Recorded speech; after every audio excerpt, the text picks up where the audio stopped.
आप जी यहाँ आ गए अपने बालक बुद्धि से गलती करके। जितने भी चींटी से लेकर हाथी तक, रंग से लेकर राजा तक, देवता ब्रह्मा विष्णु महेश तक, दुर्गा और इस ज्योति निरंजन तक, हम सभी वहां रहा करते थे, सतलोक में रहा करते थे। आपके सभी मकान वहां खाली पड़े, महल।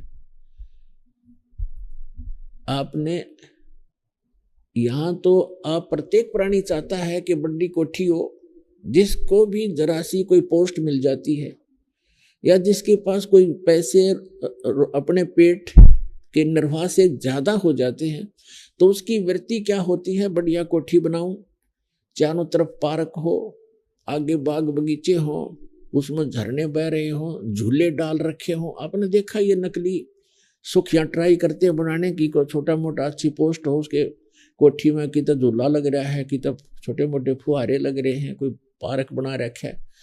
तो ये तो है नकली अस्थाई, कल मृत्यु हो जाए ये साथ नहीं चलेंगे। और सतलोक के अंदर बहुत लंबे चौड़े आपके प्रत्येक का अलग अलग दूर दूर स्थान है, अलग अलग बाग बगीचे हैं, हर तरह सदाबहार उसमें फल लगे रहते हैं, फुहारे छूट रहे होते हैं, हीरे पन्ने लालों के तो वहां पर पहाड़ हैं, जैसे यहाँ पत्थर के पहाड़ हैं। तो ऐसे लोग को छोड़कर हम यहाँ आगे, एक हीरा मिल जाए किसी ने, ओहो छुपाई फिरे, बहुत बड़ी चीज मिल गई, और वहां ठोकरों में पड़े ही ये हीरे आपके। तो कहने का भाव ये है कि हम उस सुख में सथल को छोड़कर अपनी बालक बुद्धि से गलती से यहाँ फंस गए, और यहाँ से निकालने का तरीका केवल वो समर्थ ही बताता है। ये काल भगवान हमें इस ज्ञान का पता नहीं लगने देता। परमेश्वर ने जब हम गलती करके आए थे, उसी समय कुछ समय के उपरांत ये पूरा ज्ञान सूक्ष्म वेद इंक्लूडिंग चारों वेद, ये सारा ज्ञान भेज दिया था, फैक्स कर दिया था इस काल यानी सर्वपुरुष ज्योत स्वरूपी निरंजन के अंतःकरण में।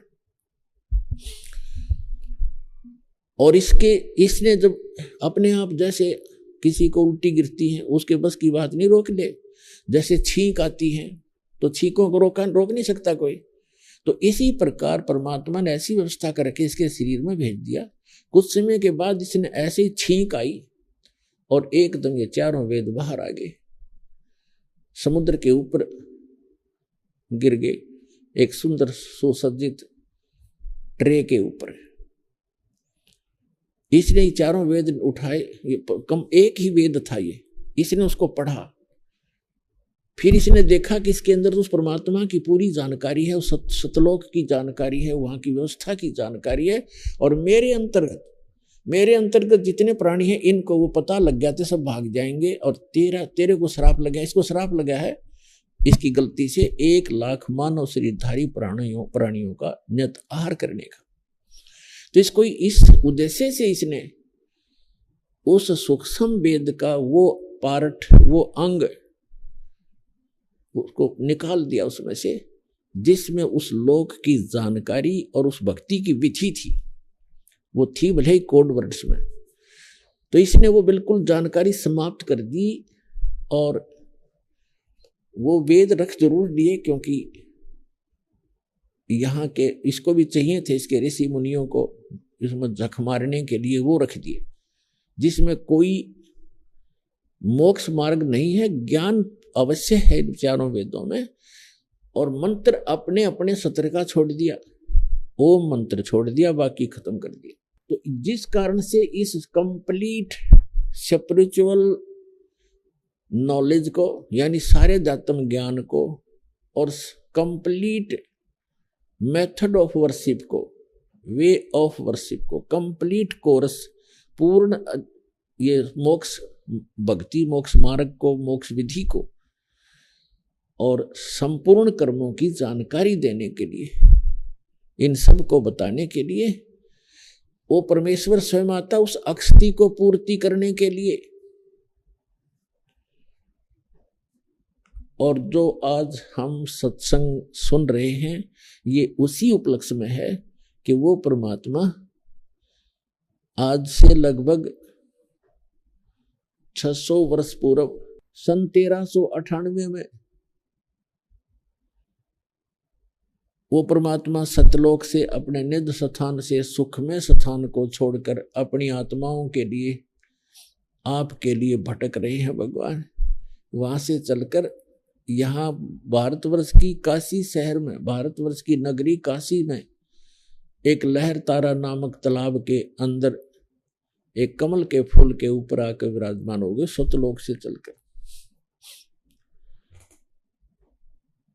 और फिर वहां से एक नीरू नीमा नाम के जो निसंतान थे पति पत्नी, वो उठा ले गए।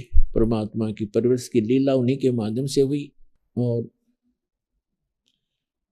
वो जुलाहे थे, कर्म से जुलाहे थे, जिस कारण से परमात्मा भी जुलाहा कहलाए। वो भी वही कर्म करते थे, क्योंकि परमात्मा, जैसे बहुत बार दास बताता रहा है कि परमात्मा हमारी 3 स्थिति में हम सबकी केयर टेक करता है, देखभाल करता है। एक स्थिति में तो परमात्मा सतलोक में एक बहुत बड़े गुम्बज के अंदर, मंदिर नुमा एक बहुत बड़ा गुम्बज है, उसके मध्य में एक सिंहासन पर विराजमान है, तख्त पर, सिंहासन पर, तख्त पर, और सिर पे मुकुट है मालिक का। ऊपर एक बहुत बड़ा सफेद छत्र है। वहां जैसे राजा विराजमान होते हैं ऐसे बैठे हैं, और उनके एक रोमकूप में करोड़ सूर्य करोड़ चंद्रमा मिला दे, इतनी रोशनी उनके एक रोमकूप की समझो। और पूरी बॉडी की कितनी होगी, अंडरस्टूड है। एक स्थिति तो वो है, और इसका प्रमाण वेदों में भी है। ऋग्वेद मंडल नंबर 9 सूक्त 1 मंत्र 8 और 9 में, 8 में कहा है कि वो 3 स्थिति के शरीर के माध्यम से परमात्मा आपको संभालता है, धारण पोषण करता है। और दूसरी स्थिति उसकी है कि वहां से चलकर आता है, एक शिशु रूप धारण कर लेता है, अपने रूप को हल्का कर लेता है, शरीर अपने स्वरूप को हल्का करके हल्के तेज पुंज का बना के एक शिशु रूप धारण करके कमल के फूल पर विराजमान होते हैं। प्रत्येक युग में ये लीला करते हैं। वहां से उनको निसंतान दंपति उठा ले जाते हैं। धीरे धीरे उसी व्यवसाय में जिस कर्म को वो करते थे, उसी कर्म को करते हुए परमात्मा हमें ये दिखाते हैं कि परमात्मा पाने के लिए, सतलोक जाने के लिए हमने गढ़े धन की आवश्यकता नहीं है। फिर भी आपके संस्कार में ज्यादा भी है तो उसको सदुपयोग करें, दुरुपयोग ना करो, उसमें भूला नहीं। परमात्मा की भूल नहीं गिरनी चाहिए, चाहे कितना धनी हो, चाहे कितनी बड़ी पोस्ट हो। उसको याद रखना चाहिए कि मृत्यु भी होती है, यहां से जाना भी होता है, तो तब फिर वो व्यक्ति गलती नहीं करता। तो दूसरी स्थिति ये परमात्मा के, वो चारों युगों में आते हैं और ऐसी लीला करते हैं। और तीसरी स्थिति यह है कि वो जब चाहे कभी भी एक साधु महात्मा का रूप बना करके या कोई भी रूप बना करके अच्छी आत्माओं को मिलते हैं, उनको सत उपदेश देते हैं, सतलोक ले जाते हैं, वापस छोड़ते हैं, उनको अपने से परिचित कराते हैं। फिर वो महापुरुष परमात्मा को साक्षात देखकर वहां जहां वो रहता है उस सारी व्यवस्था को देख करके, और जो विधि वो बताता है उनको भक्ति करने की, क्योंकि वो जगत गुरु भी है, तो वो संत उसी साधना को करते हैं जो भगवान बताते हैं। ऊपर से देख कर भी आते हैं, फिर वो आंखों देखा वर्णन भी अपनी अमृतवाणी रूपी एफिडेविट लिख जाते हैं, और जो साधना वो करते हैं वह भी वर्णित कर देते हैं। लेकिन उसको हम समझ नहीं पाए, क्योंकि हम दूसरे रंग में अज्ञान से परिपूर्ण होते हैं, और अन्य साधना करके ही हम अपना मोक्ष समझते रहते हैं, जिस कारण से हम भगवान और उन महापुरुषों, परमात्मा और परमात्मा से परिचित महापुरुषों के अमृतवाणियों को नहीं समझ सके और ना सदग्रंथों को समझ सके। तो परमात्मा कहते उनमें से किन किन को मिले हैं भगवान, जो तीसरी स्थिति में आते हैं कि कभी भी आकर के किसी साधु संत महात्मा का रूप बना करके किसी भी अच्छी आत्मा, दृढ़ आत्मा, अच्छी भक्त को, दृढ़ भक्त को मिलते हैं और उनको तत्व ज्ञान, यथार्थ ज्ञान से परिचित कराते हैं। तो उनमें से कौन कौन है जो दास के नॉलेज में है? आदरणीय धर्मदास साहिब जी बांधवगढ़ वाले, आदरणीय मलुकदास साहिब जी, आदरणीय नानक साहिब जी जो सिख धर्म के प्रवर्तक हैं, जिनको भगवान सीधे आके जिंदा महात्मा के रूप में मिले हैं इस कलयुग में। आदरणीय दादू साहिब जी, आदरणीय गरीबदास साहिब जी, गांव छुडानी, जिला झज्जर, हरियाणा वाले। आदरणीय गीसा दास साहिब जी, गांव खेखड़ा, अब तो जिला बागपत हो गया बताते हैं, पहले जिला मेरठ था, उत्तर प्रदेश वाले। और आदरणीय स्वामी रामानंद जी ब्राह्मण थे, पंडित, बड़े विद्वान, वेदों के और गीता के माने जाते थे, काशी में रहते थे। 5 वर्ष की आयु में परमात्मा उनको मिले थे। तो इन महापुरुषों को परमात्मा मिले और उनको सचखंड लेकर वापस छोड़ा, उस सुख में स्थान पर ले गए जहां के गुणगान ये दास कर रहा है कि वहां जाने के बाद जीव की कभी जन्म मृत्यु नहीं होती, लेकिन वहां जाने की एक विधि है स्थायी स्थान पाने की। वैसे तो सभी महापुरुष गए, उन्होंने सब ने यही कहा कि भगवान हमें यही रख लो। तो परमात्मा ने उनसे कहा कि बच्चों ऐसे नहीं रख सकेंगे, आप जाइए, आपको ऐसे मंत्र देंगे, अब शीघ्र ही धनी हो जाओगे सत भक्ति करके, और उस भक्ति की शक्ति से आप यहाँ आ सकोगे। तो उन्होंने ऐसा ही किया।